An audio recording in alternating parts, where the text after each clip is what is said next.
Our top focus on the show. Trump's fiery speech at the United Nations General Assembly. Donald Trump delivered a combative speech before the United Nations General Assembly as it convened on its 80th anniversary. He began his speech after a small technical snag with the teleprompter and a hello to his wife Melania Trump. In his hour-long address, Trump spared no criticism, beginning with his predecessor, former President Joe Biden, before taking aim at world leaders on everything from migration, green energy to the Russia-Ukraine war. The president then turned his attention to the United Nations, accusing it of not living up to its promise and even accused it of bringing on more problems instead. On the conflict in Gaza, he accused member states of rewarding Hamas by recognizing the Palestinian state. He unequivocally demanded Hamas release all the remaining hostages. Listen in to some of the big takeaways from Donald Trump's UNGA address. Offering to help in finalizing, there's no more serious danger to our planet today than the most powerful and destructive weapons ever devised by man. All right, for more on this, we're now being joined by Scott Lucas, Professor of International Politics at University College Dublin. Mr. Lucas, thank you so much for joining us on the broadcast. Of course, you've heard Trump's fiery speech at the UNGA. He said a lot, as Trump always does. And that being said, that brings us to the major question here. Do you think he just rambled on, or did he actually make a point? Donald Trump definitely rambled on. But Donald Trump's point was, I'm great, the rest of you are terrible. I mean, that's what he does and has done at the UN. I think rather than focusing on Trump's rhetoric, which was filled with falsehoods, which was filled with insults, I think it's better to actually address the issue of what the UN does. The UN is not just the Security Council. It's not just the General Assembly. It's also agencies in many areas that are there to try to work together and to help the world. You could talk about the UN Office for Human Rights. You could talk about the World Health Organization. You could talk about UNESCO for scientific and cultural projects and educational projects. You could talk about UNICEF for children. You could talk about the UN's environmental agencies. You could talk about the Organization for the Prohibition of Chemical Weapons or the UN's peacekeepers. In other words, Trump's focus was simply to try to attack the whole concept of multilateralism and say, you all should follow me.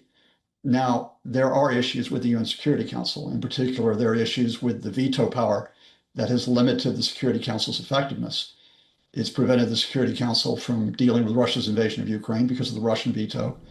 It's prevented the Security Council from dealing with the Israeli attacks on Gaza because of the US veto. But I would refer to the comments by the Indian Foreign Minister, Mr. Jaishankar, in a Global South summit held on the sidelines of the General Assembly yesterday, when he said the very concept of multilateralism is under attack. International organizations are being undermined, starved of resources. Yesterday, the head of Republicans abroad in the UK, Mr. Greg Swenson, praised Donald Trump's hand grenade that blew up the United Nations. So I would ask those like Mr. Swenson, or indeed anyone supporting Mr. Trump's approach, which UN agencies would you blow up? Which US agencies would you abolish? And do you really want to abolish multilateralism at a time when the world needs cooperation rather than confrontation? Absolutely, Professor Lucas, you've made an interesting point there that he did ramble on, but the point was, I am right and you all are terrible and you should listen to me. When we talk about multilateralism, let's talk about the role of the United Nations as well. As you mentioned, it's this large organization. It has 6 principal organs. It has various related and wider funds and programs as well. We see its presence across the globe. That being said, when we talk about veto power, of course, that's one issue. Do you think the operational success of the United Nations can be brought into question? Do you think it has now become redundant, or, as you mentioned, it is a huge multilateral platform that offers various opportunities and avenues for cooperation? No, I don't think the UN's redundant precisely because It is a space where countries can get together to discuss issues of common interest, and you have agencies that work on those issues. Certainly, there are issues that the UN sometimes moves too slowly, sometimes it's inefficient, but you don't blow up the UN for that. You try to reform it. You try to make it even better. And let's go back to the point of the Security Council, because this really exposes Donald Trump's hypocrisy. And I'll be interested if Trump supporters like Mr. Swenson respond to this. The problem is the veto. The problem is the veto that paralyzes the Security Council when it comes to many conflicts where nothing can be done. It's actually enabled Russia to continue its invasion. It's enabled Israel to continue its mass killing in Gaza. So if Donald Trump's talking about making things better, will he support removing the veto power from countries like Russia and from the United States? And the answer to that his hypocrisy here is, I don't really want to reform the UN if it means taking away American veto power and my power. All right. Of course, Mr. Lucas, that's a very important point there as well. Will Donald Trump actually be in support of removing the veto power? When we talk about the veto power, that pretty much has stalled a lot of cooperation when it comes in the international forum and in the international arena overall. That being said, we are trying to get Mr. Greg Swenson online with us as well, and he will be joining us shortly. That being said, when we talk about the reforms needed in the United Nations, apart from the veto power, which of course is the main issue, what else do you think can be done going forward? I think it's a question of actually individual countries, individual organizations, NGOs, communicating with each other and working with each other. Let me give you a concrete example. In 2020, we faced the worst pandemic in the world for a century. It affected everybody. It affected me in the United Kingdom. It affected you in India. It affected the United States, which had the largest death toll, one of the largest death tolls in the world.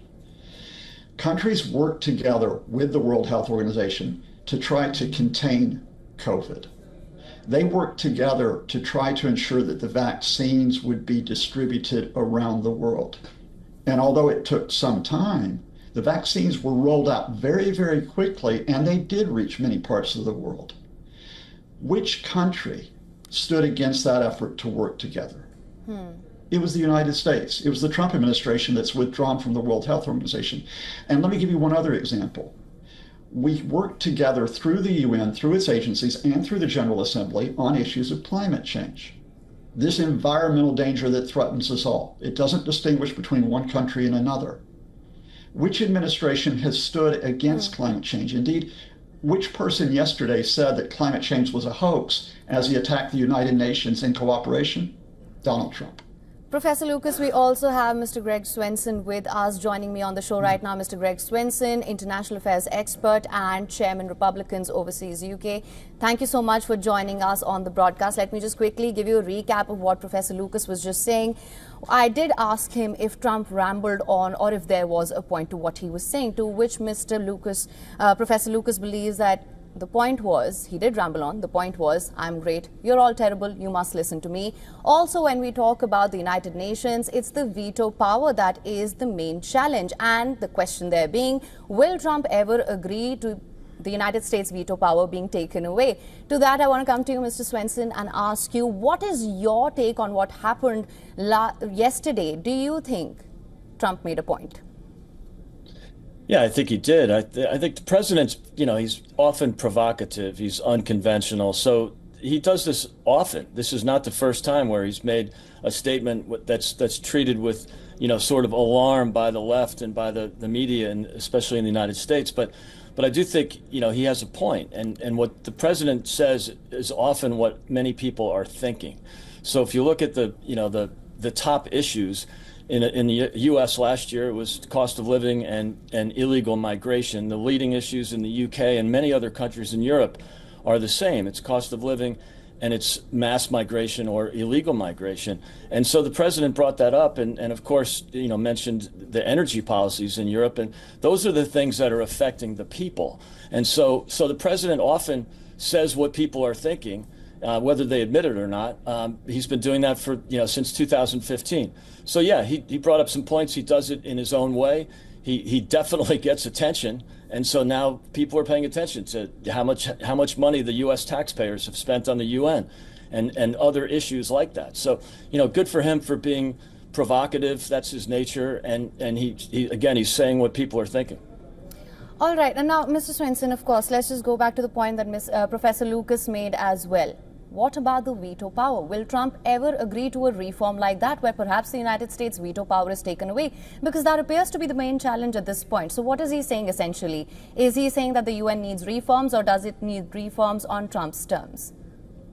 Yeah, look, I don't think the president wants to blow up or shut down the UN. He wants to reform it. And and I think Nikki Haley made similar points when she was the ambassador to the UN back in his first term. So, I think much like NATO, the president generally is not a big fan of multilateral organizations, but the ones that are important, he wants to reform. And look what he's done for NATO. He's made it stronger. You've got every country in NATO now meeting the 2% of GDP standard and going higher. So, I think the president wants to reform it. He doesn't want to eliminate it.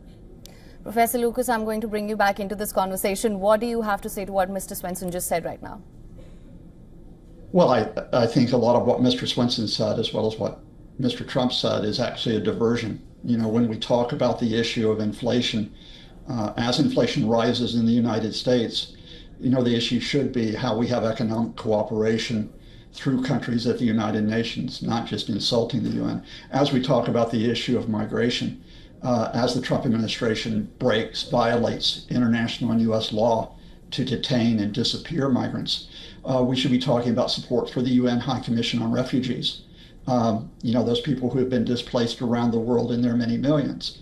And as we talk about international organizations, rather than insulting them, which is what happened yesterday, let's be honest here, we should simply talk about multilateralism in terms of a cooperative approach. NATO's increased its defense spending not because Donald Trump was nice to it. They've increased it because of the worry that Donald Trump may just try to undermine transatlantic unity. In the same way, the UN has to act together to promote multilateralism, despite Trump's insults, because it does need to cooperate, even if the Trump administration decides to go unilateral. And I'll repeat my question because Mr. Swenson wasn't here at the time.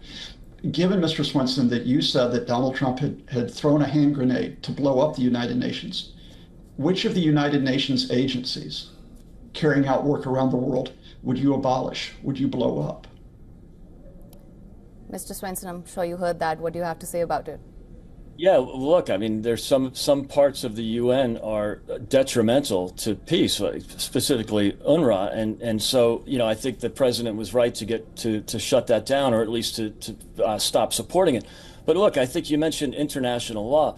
The law in the United States is to detain and deport. Now, the Biden administration chose not to enforce the law. They could have gone to Congress and tried to change the law. That's if false. They don't like it. That's false. Well, how did 10 million illegal migrants walk into the country? The President Biden wanted those illegal migrants to enter the country. They didn't sneak in, and it's amazing how President Trump was able to stop that without new legislation. That's a false statement. That's a false statement. Let's get back to the point. It's a false statement that President Biden didn't want illegal migrants to come in. I think that's absurd. Of course he wanted illegal migrants to come in. He used every lever. Yeah, that's a false statement. Are you saying that you would abolish let's get back to the point. Did you just say you would abolish the UN Relief and Works Administration, right, I believe, which is a UN agency that helps refugees? Did you say you would abolish a UN agency that would help refugees? This is the agency that is basically infiltrated by Hamas. So I think in many respects... No, it's not. That's a falsehood. Would you abolish an agency that helps refugees? All right. That's not true. Right. Of course not. Professor Lucas, we hear you, of course, and Mr. Swenson, we hear you as well. Thank you so much for bringing us your insights on this. What you said, Professor Lucas, on the UNRWA, that, of course, is a very pertinent issue as well. We don't have enough time to get into it, but thank you so much for joining us on the show, and thank you so much for your perspective on this. Thank you. Thanks for having me. Thank you so much. For latest news, download the WION app and subscribe to our YouTube channel.